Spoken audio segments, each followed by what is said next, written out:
Welcome to Jim's Having an Episode number 10. I'm out training on my bike today, so I thought, hey, why not do this on my bike? I'm not going to do it at home. I always seem to have too much to do. So, there's a few things I want to talk about. I want to talk about what's happening for 2024. And I want to talk about my equipment. I feel like I really need to talk about it for a little bit. And longevity. Longevity meaning the state of my body and how I'm trying to keep my body moving so that I can keep doing this each and every year. So, yeah, 3 things I want to talk about, and I'll do that throughout the course of the day. Cool.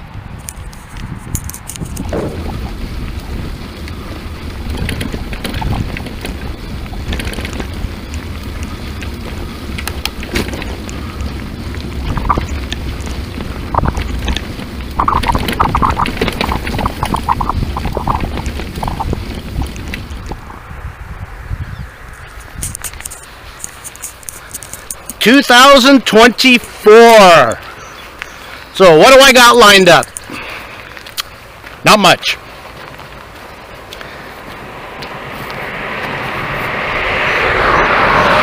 In about 6 weeks, Canada Day weekend, I've decided to put 2 trips back to back.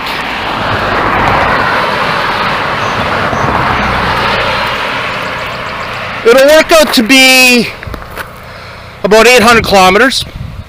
I divided 2 trips. One will be about 425, the other one will be about 375, so I'm thinking around 800. Not really a big expedition of any kind. Basically, I just want to get out there. I'm heading out to Lake Huron to Point Farms Provincial Park to spend a couple of days on the beach. So yeah, I'll come back along the G2G Rail Trail back to Hamilton, where I will have a day off. I will go to the Tiger Cats home game, football game at the Tim Hortons Field. Next morning, I'll wake up and head back out to the Niagara region. So I get it. I've done this stuff before. I've documented the Niagara region twice, so why am I going back out to the Niagara region? Well, if you remember my friend Dave Traplin, who is now addicted to bike packing, he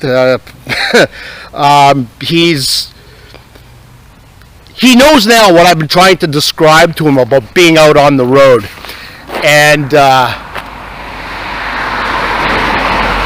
something that I've had a hard time trying to describe, but you know, the freedom, the fresh air, the stress levels, the anxiety, mental health, everything. Once you're out there, man, what a change! And I sure notice it. So 2 weeks into this trip, because I'm going to take about 16 days. Dave's having another annual horseshoe tournament. So after the football game, I'm going to ride out. We are going to ride around the Niagara region, but I think what I'm going to do is I'm going to document it differently. I think I'm going to do more commentary, maybe more of maybe try to get a little bit more creative with my filming. I think it's come along over the last few years. I think it's been getting better and better, and you know, there's a lot of ideas that I want to put into place. So yeah, Canada Day weekend, back-to-back trips, 800 some odd kilometers, and I just hope I don't make it boring, because I know I've already done the G2G trail, but the cool thing is that I did last year. I did the Tour de Bruce. I did ride it from one end to the other, and now I'm going to join the elite group by actually riding it one way and then riding it all the way back. So apparently there's a little elite group for that. But yeah, this is strictly R&R. like I said, I can't describe the G2G trail because you really have to experience it. It's, man, it does so much for my mental health. It really does. Yeah, Niagara region. I don't know what we're in for in the Niagara region. I don't know where we're going. I don't know what we're doing. I think we're just going out and having fun, doing some bike packing. Dave's already got a couple of years under his belt with some stealth camping, so that kind of makes me wonder a little bit. I'm not worried about it, but I don't know. If you saw my tour de Bruce, or if you saw my Jim's having an episode number 9, I talked about that, and I kind of got some issues with it. So, and I'm definitely going to stay away from saying it is what it is.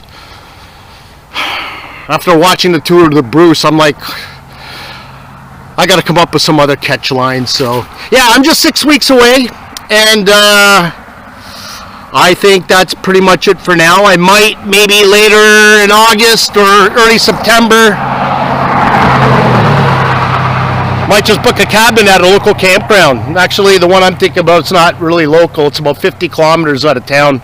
So spend a couple of days bike camping. So, yeah, not a lot. I do have one trip that's been in the back of my head, but it's going to take about a month and a half, maybe 2 months to do. And it's in the planning stages. And I'll talk more about that another time, but definitely not this year and maybe not next year, but at some point I am going to do it. 2,500 kilometers. You ever felt like you had to do something and you're too stubborn about it not to do it? That's how I feel. So anyway, I'm going to keep going. Going to keep going because I got other things to talk about. So Fasco Rail Trail. Cool.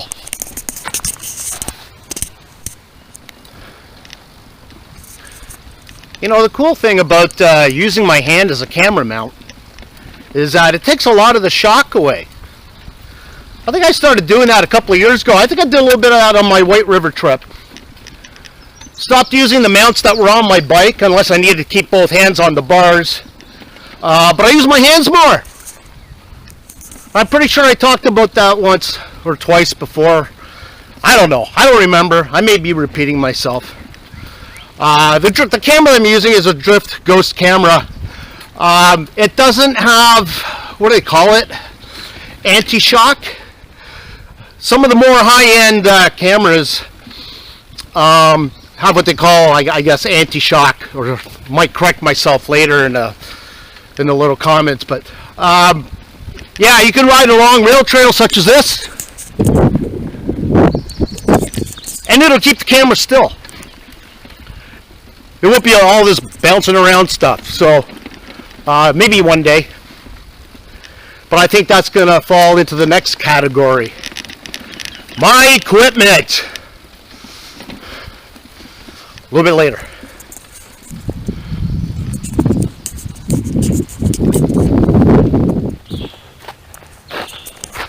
There's a couple of things now that I've grown more concerned about on my bike trips, and no, it's not bike safety. I think I've had that down pat for years. No close calls. But there are two things now that I keep in the back of my head, and one of it is the sun. So I've taken more care in protecting myself from the sun because I am riding every single day for anywhere from 6 to 12 hours a day, and when you're exposed to the sun and you're not protecting yourself, you see the results after a while. So that's one of them. The other thing too is, and it kind of jogged my memory just by riding down this trail, is ticks. Now you're safe on the trail. Stay on the trail. If you have to venture out for whatever reason into the woods, make sure that you're wearing long pants, make sure you're wearing long sleeve shirts, because there are ticks just waiting to hitch a ride. What they do is, let's take this for example. You won't see them, but they'll likely be sitting on top of a plant like that, and they're just waiting. They're waiting for something or someone to come by so they can hitch a ride and sink their heads into your skin. I think it was the Niagara trip.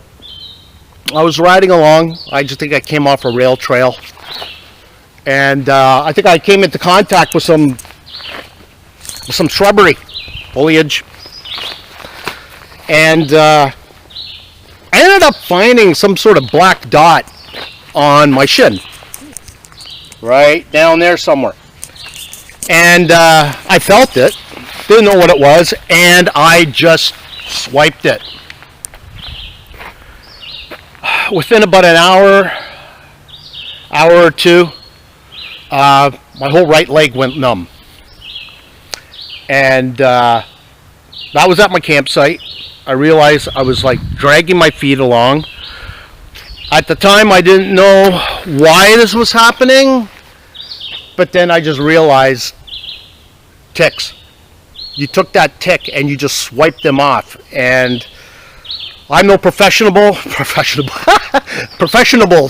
I'm no professionables on ticks, but I do know that if you don't remove it correctly, you're gonna have issues. And I did that day, so I will be carrying tweezers along with me and bug spray, because what you want to do is you want to zap the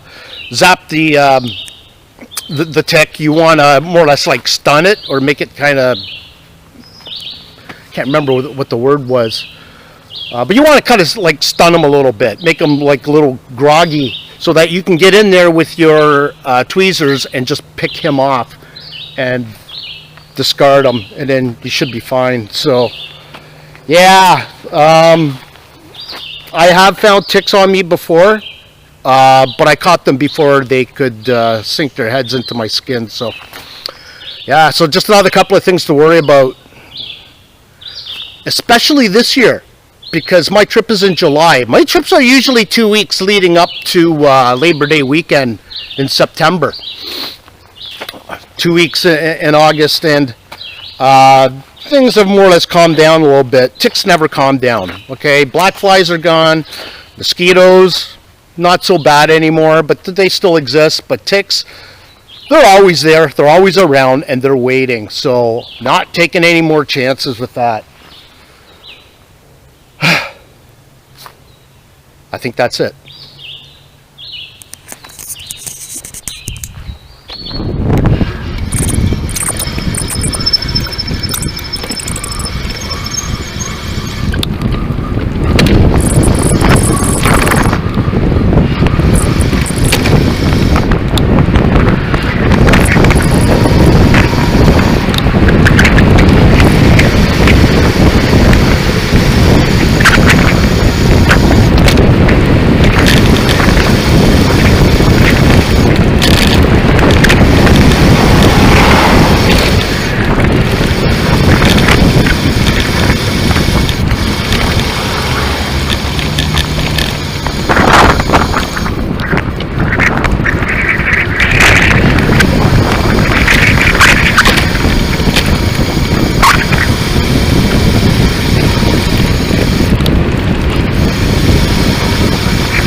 That was fun.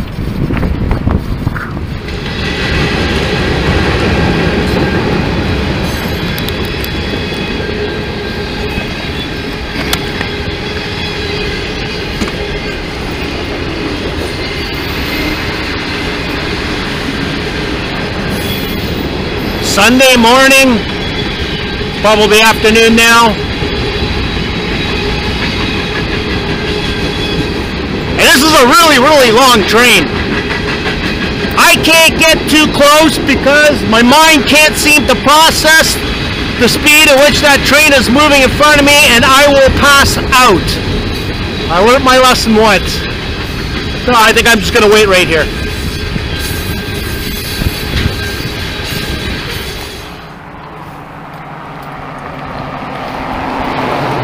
I just noticed something. Take a look around.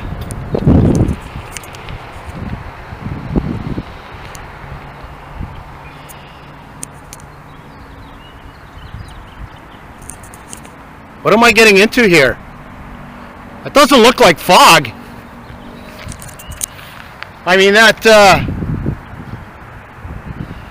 cloud looks pretty dark.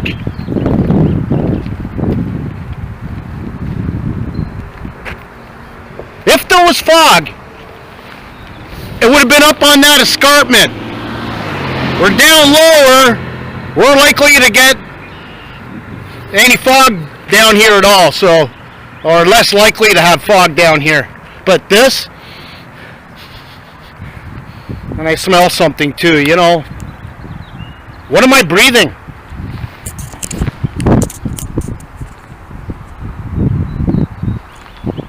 Yikes.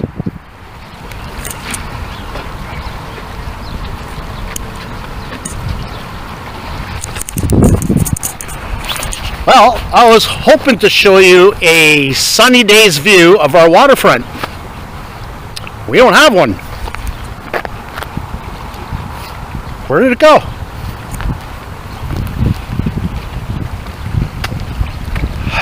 This is weird. I want to know what I'm breathing. But anyway, I want to talk about my equipment a little bit. I think I've mentioned this before. My equipment's getting old. It's getting worn.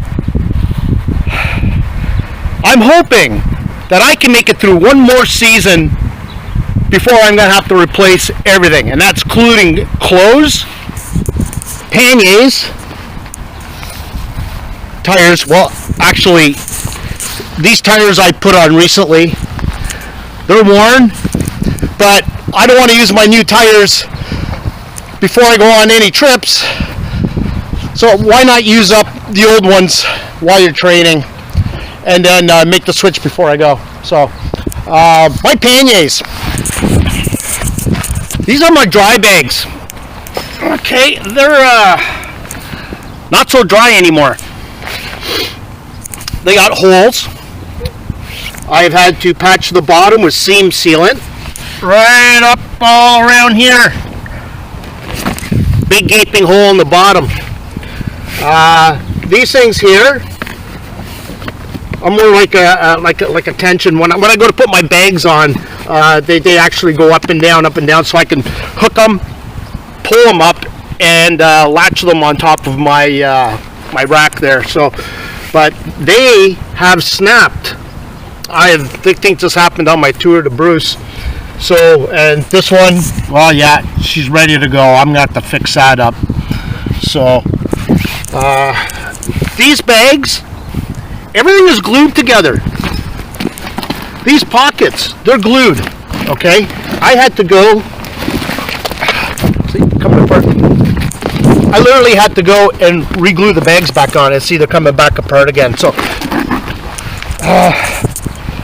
my rear ones, they're not waterproof, but they're showing their age as well, and they got holes in the bottom as well, so I got some patching to do. My clothes, I'm running out of riding clothes. I hate to get out to Lake Huron and find I have to ride back naked. So this jacket, I just picked up this jacket. It's an incredible windbreaker jacket. It's by MEC, Mountain Equipment Company now. It's American owned now. And it's an excellent windbreaker. Keeps me warm. It's just amazing. In warmer weather, like spring and summer, I could still wear it. Zip underneath the arms and let some of that heat out so you can continue to wear the jacket in the rain. So yeah, I do have my yellow jacket, but I bought this one so that I can preserve my yellow jacket. My yellow jackets, it's the same jacket, but a little bit better. They've reproduced this jacket and they left some things out. So I'm going to beat up this jacket and preserve my yellow jacket for my trip. So, yeah, these jackets are great. There's a lot of other things falling apart, and, you know, I'm not sponsored. You know, everything I do, I've paid for. And funds are running thin. Like I said, I'm hoping I can make it through one more season, because then maybe over the winter season I can get a new set of panniers. We're looking at about $600 here before taxes. So riding clothes, I don't know, I got holes all over the place. I used to rotate my riding gear while I'm out there, but now I think I'm just going to stick to one pair and have an emergency set. No point in ruining all your stuff at once. Ruin what you're wearing, and then move on to the next set of clothes. So, shoes, I bought the wrong shoes. Well, I bought the right shoes, but I bought the wrong size. So I am trying to break these guys in. They're hurting my feet a little bit, but I've made some modifications, and I seem to be doing okay. So, no shoes till next year. Anything else? Gloves? I don't know. They're all falling apart. Everything's falling apart. The only thing that's not falling apart is my helmet. Taking care of that. Yeah, so I'm really hoping I make it through the next 800 trip kilometers, and then start looking forward to next year. So, like I said, I'm not sponsored. You know, if anybody's seen my page, the Kimberly Leach Memorial Ride, where I used to do fundraisers, I guess the recipients of the fundraiser were asking me, okay, this is great, but what percentage of the money you raise are you going to keep? And I'm like, I don't understand. What do you mean? I said, I'm not keeping any of it. That's the whole point of the fundraisers, to raise money for my cause. So everything I've paid for. Again, no sponsors. I don't think anybody will touch me with a 10-foot pole. I've only got 35 subscribers, and then Joe Blow, who does half the stuff that I do and has half the videos that I do, has got over 1,000, 2,000 subscribers. So I don't think anybody's going to want to touch me with a 10-foot pole. So I think what I'm going to have to do is I'm going to have to cover up all the manufacturers' names I've got all over. No point in promoting anything that I'm, you know, that I'm not getting paid for. So, yeah, it just seems like life is finding a way to take things away from me. People, places, things. And it just seems like now the only thing that I have left is my bike packing, and that is threatened as well. So I was going to talk about, but I'm not going to do that. So yeah, so finding ways to keeping my equipment going. It's been tough. And I don't want to quit. I enjoy doing what I do for a lot of reasons, and I got to find ways to keep my equipment going. Now my hubs and my bottom bracket I redid over the winter. They needed to get done. I'm bringing a spare chain breaker, because I do believe at some point my chain's going to explode. So yeah, that back-to-back trip coming up in July should be eventful. Have to wait and see. And it doesn't matter. The movie's not coming out until late fall, early winter. So anyway, all right, on to the next segment.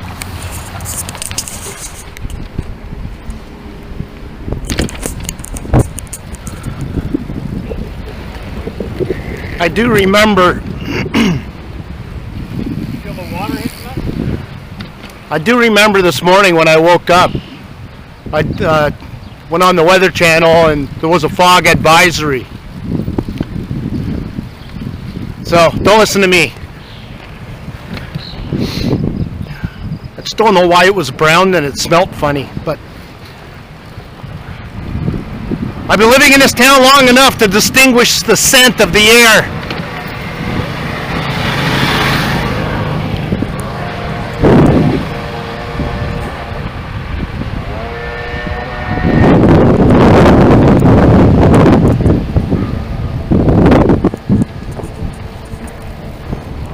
And this time I am going to say it. It is what it is.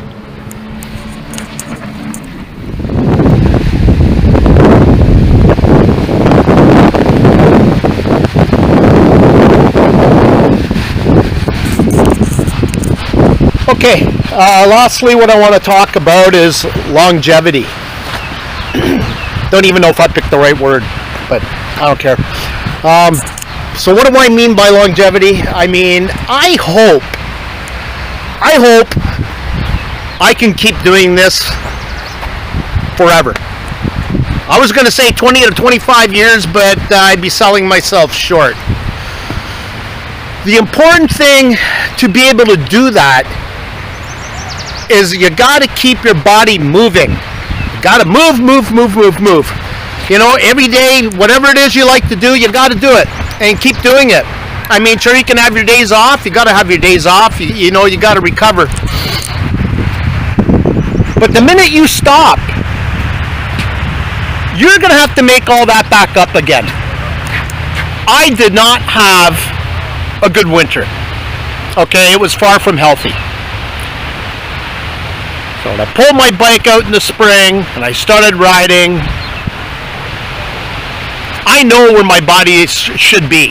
I know how it's supposed to feel when I'm riding. And it was far from it. You know, I just wasn't feeling it. And I realized that I squandered the winter months. And I'm paying for it. I feel good now. I feel good. I put 600 kilometers on in the last month, I think, which really isn't much. But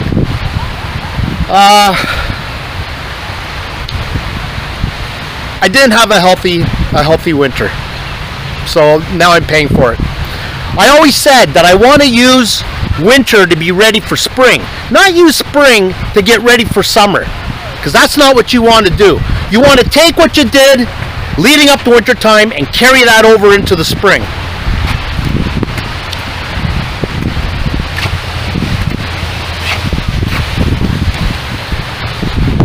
Between my White River North of Superior bike adventure and my Tour de Bruce, I went from 222 pounds to just 183. I haven't seen the 80s since I was a kid. Well, what age is a kid? I guess mid-20s, early 30s, I don't know, but that's been a long time. And you know what? I squandered it. And you know what? I don't even want to step on a scale because I just don't want to see it. It's pretty depressing. Weight loss from bike riding does improve your ability to ride. It really does. I believe it because I felt so good being as light as I was. So I don't know how to put a button on this or how to end this off, but in anything you do, you want to think about what your next 10 years is going to look like, and the next 10 years after that, what's that going to look like? Where do you want to be? Okay, it doesn't matter where you're at now. It's what you're doing now that's going to give you what you want in the decades to come. And like I said, I really want to be doing this forever. Like, I really want to do it. And if I don't know what that day is going to look like, the day I have to stop or retire. I may be on disability, I don't know. That's what it's going to have to take for me to stop. And I'm going to go through so much withdrawal. I'm I'm pretty stubborn. I don't like to quit. And I don't like to stop. For as long as I can ride a bike, I'm going to be doing it. Even though I'm running out of places to ride. So, I would like to ride outside the province, and maybe outside the country. But, I'm 57 years old. I started doing this when I was 46. I've been riding my bike my entire life. But the whole bike packing bit, I started when I was 46, and I don't want it to stop. I'm hooked. So I have that in the back of my mind. I saw what winter did to me, and I cannot let that happen again. So train. Doesn't have to be vigorous. Doesn't have to be what I do. Just keep your body moving, because once you stop, that's it. You're going to have to start all over again and make all that up. So I hope I chose longevity right. I hope that's a word. Longevity. I don't know. I'm not very good with words, so I think that's going to conclude Jim's having an episode number 10. There's a couple of things coming up. I'm going to be doing a sit-down interview with the great guys at Maine Cycle and Sports to talk about the state of the bike industry and the state of our bike shops. And I'm looking forward to that. That's going to be an in-store sit-down and chat. So Jim's having an episode. Also, I realized, too, that I'm now in my 11th year, and I have not done a 10th anniversary special on my bike packing. I want to take scenes from every year, and I want to just do a compilation and do some talking and all kinds of stuff. So, without giving out too much away, so maybe this fall. So, I got people coming. So I'm going to call it that. Thanks for tuning in, and I hope to be back on real soon. So take care.